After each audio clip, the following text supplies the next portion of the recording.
Hi, and welcome to an understanding of God's Word. I'm your host, Minister Shanette Peterkin, and I'm happy to be with you again on this evening. Thank you for tuning in this week, and we pray the program has been a blessing thus far. Each week, an understanding of God's Word come to you with expository teaching, where we take and break down the Hebrew and Greek meaning and intent. We can't just take the King James Bible version as we read it or in our everyday living or language. It has there are two totally different meanings. Our English doesn't mean the same thing that they meant back in the Hebrew language or the Greek language. So this program is geared towards getting an understanding, getting a true meaning or an intention of the Word of God.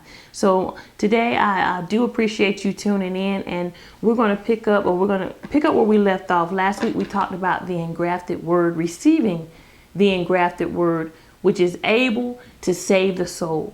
You know, oftentimes we receive Christ as Savior, but we don't allow Him as Lord over our daily living. The Bible says that the just shall live by faith, and we have to daily live out or walk out this Christian journey through faith in the cross of Christ. You may hear me mention the cross and Calvary and Christ and what He's done oftentimes over and over, but repetition is good because I'm trying to hammer in a point that we've lost touch with throughout the years. The church has lost the focus of centering its attention totally on what Calvary accomplished on its behalf. Therefore, because the focus has been shifted, the power has been lost, and we're not seeing the power manifested in the body of Christ as the Godhead intended.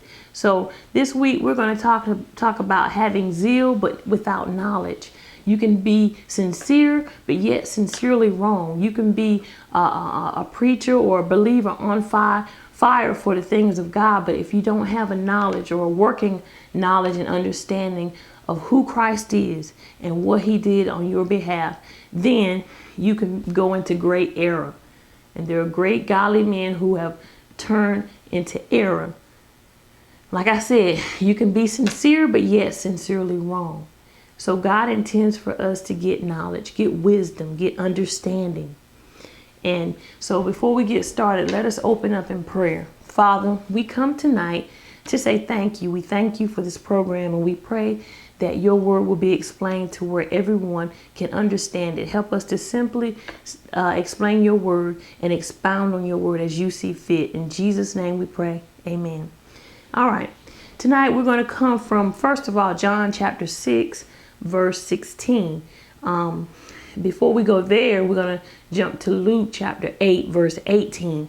I want us to understand or see that sometimes we have a misunderstanding of Christ. We accept Him as Messiah and as Savior, but we don't understand Him as Messiah and Savior. You understand? God's ways and thoughts are contrary to ours. They are beyond our ways and beyond our thoughts.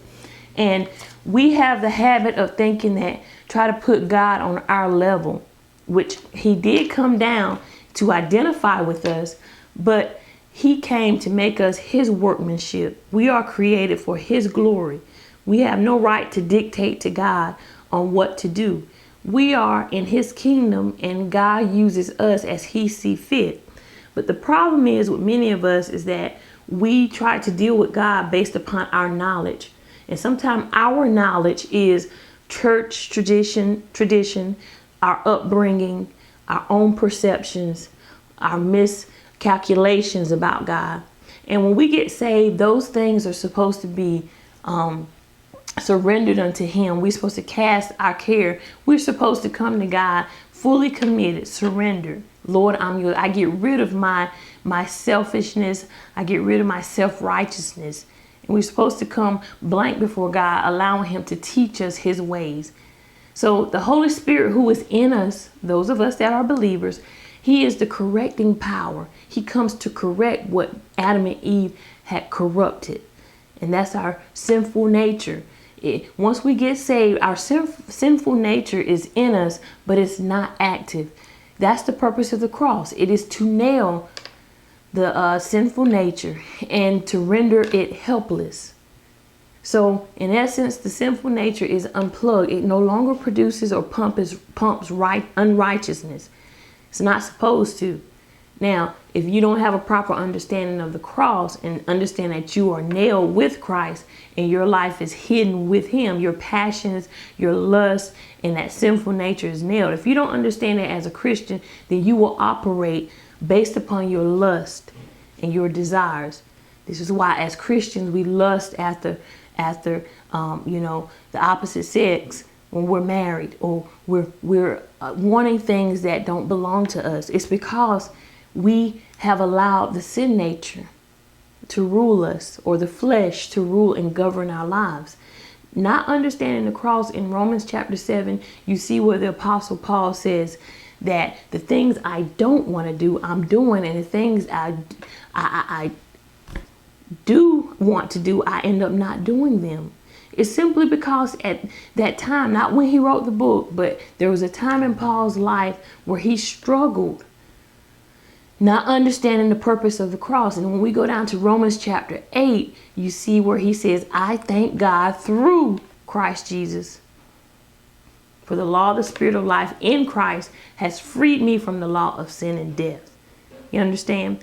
So we can have zeal without knowledge, and failure to rightly divide the word of truth causes well-meaning men to greatly err. Causes well-meaning men to greatly err. So let's go to Luke chapter 8, as we stated before. Luke chapter 8, and we're going to look at verse 18. So the important thing to cause us not to fall into deception and failure is how we hear. Understand? There are false teachers and preachers. A false teacher doesn't set out purposely, in most cases, to teach false or wrong doctrine. Oftentimes it's due to an improper understanding of the cross, the purpose of the cross in the life of the believer. If I don't have a proper understanding, I can and will teach false doctrine ignorantly, not knowing. And this is Satan's purpose. He doesn't want the church to get understanding. He wants us to go to church. He wants us to shout. He wants us to spit, holler, and do whatever. But he says, don't get any understanding. And this is what we're finding today. A lot of people lack understanding, true understanding. We don't know the voice of Christ. We know the voice of our leaders, church activities and antics, and titles and positions, but we don't know Christ. And God has set pastors and preachers after his own heart. But there are many, many more false prophets and preachers than there are true preachers of the gospel. Understand that. So if your heart is right, if you seek after righteousness, if you hunger and thirst for righteousness, God promises to fill us. Understand, he promised to fill us if we hunger and thirst for righteousness. So God will make truth available, but it's dependent upon your heart. What do you want? If your heart is set after greed, money, then though you will walk in deception, thinking that that's what the kingdom is about, when it's not. So let's go to Luke chapter 8 and verse 18. Your growth and your development depends upon how you hear. And let's go here right quick. Verse 18, let's start at 17. It says, for nothing is secret that shall not be made manifest. And this is talking about the mysteries of the gospel. Neither anything hid that shall not be known and come abroad. This is talking about the new covenant, how it will be made known. So he says in verse 18, take heed, therefore, how you hear. For whosoever has, to him shall be given.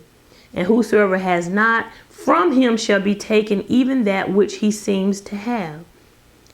So this refers to not only what is heard, but how it is heard.